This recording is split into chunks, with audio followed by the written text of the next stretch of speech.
السلام علیکم ناظرین، میں ہوں آپ کا میزبان ذہین خان اور آپ دیکھ رہے ہیں ہمارے یوٹیوب چینل اسلامک انفو۔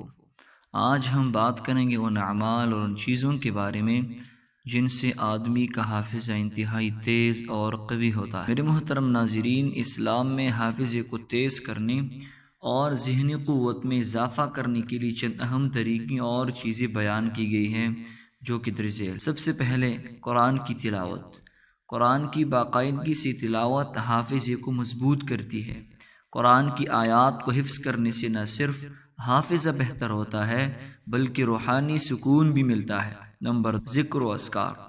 اللہ تعالیٰ کا ذکر کرنا جیسے کہ سبحان اللہ، الحمدللہ، اللہ اکبر وغیرہ، یہ ہر وقت ذہن کو تیز کرنے میں مدد دیتا ہے۔ نمبر 2، دعا۔ حافظے کی بہتری کے لیے دعا کرنا بھی اہم ہے۔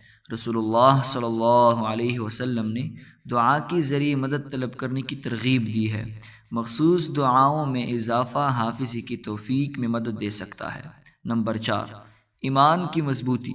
ایمان کی مضبوطی، مناسب نیت اور اللہ ذوالجلال پر بھروسہ بھی حافظے کی بہتری کا سبب بن سکتا ہے۔ نمبر 5، اجتماعی سرگرمیاں۔ علم حاصل کرنے کے لیے شیوخ، علماء، ساتھیوں کے ساتھ مل کر پڑھنا اور سیکھنا نہایت فائدہ مند ہے۔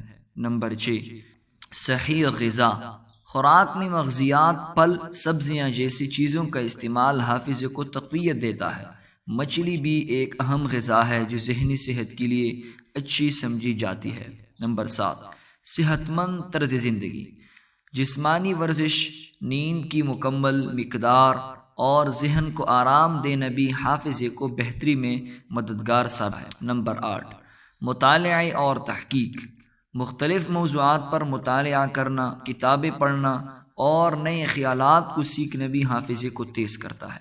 یہ تمام چیزیں اسلامی تعلیمات کے مطابق ہے اور کسی بھی شخص کے حافظے اور ذہنی قوت میں اضافہ ہو سکتا ہے۔